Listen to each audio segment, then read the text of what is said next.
So triangulation is being able to collect data on students and in our classrooms from more than one way. For instance, when I plan a unit, I often think there's one writing assessment, there's going to be an activity, if it's like a movement, a dance, a visual art assignment, and then also how do you contribute to our class conversations. So my students know that, hey, if maybe I didn't do so great on that written assignment, there's so many other ways that we can get our marks up and we can still be successful in that unit. It's qualitative assessment where you can document, at this moment they said this, at this moment they did that, at this moment they showcased this strategy. It's valuable feedback that helps communicate to parents what that child is doing well or what they need to improve on, and it's valuable feedback for that student to be able to get it right away. If you give students feedback a week after they've created a product, they've already forgotten what they've done. It doesn't have that big of an impact, and it might only impact the students who are really eager to look at that feedback.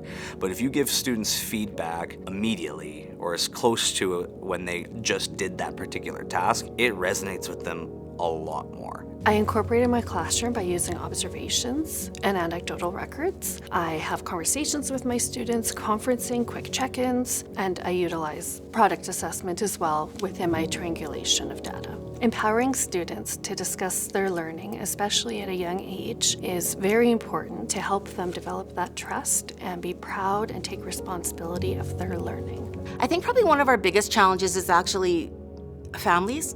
The grown-ups in the houses have gone through education and it looked a certain way. It's important that parents and family members, grown-ups at the house, understand that the other ways of assessment are as important or more important than just that project or that thing that they create at the end. So I think that can be a challenge because I think parents probably put a lot of pressure on their children to get a good grade on that final thing, whereas they need to understand that we're making formative assessments of observation and conversation all through the unit that help guide our assessment practices.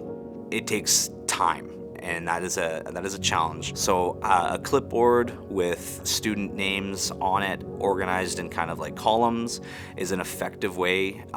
If students are doing their job and they're exactly where I need them to be in terms of whatever outcome we're working on, they might just get a check mark, check, good to go. And then if a student's just going above and beyond, they're helping out another student, they're showcasing multiple different strategies, they can get a little bit more qualitative feedback within that. Likewise, if there's students who are needing a little bit more support, who look a little bit confused, who are having a little bit of a harder time, then those are the ones that I can target and give some extra added feedback. And then from those students, I'm able to then take them and say, hey, let's go work together. Let's go work in a small group. It's a lot of thought that goes into what is this unit, what is the plan, what is the process, what do we want them to know, and how can I find some interesting ways for them to learn. Everything from a writing assignment to songs, dances, activities, and then even just our class conversations. So much of it also, I think, gives weight to the conversations that we have in class. So students can understand that what you contribute to our class is important, and those class conversations do carry weight.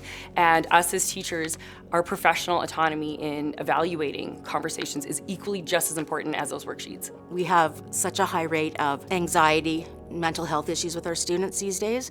So really making it clear to them that everything that you do in the classroom is important. I'm watching what you do, I'm listening to what you say, so that if you are not comfortable with a Your Turn assessment page, I'm going to get information from somewhere else, and it's all just as valid.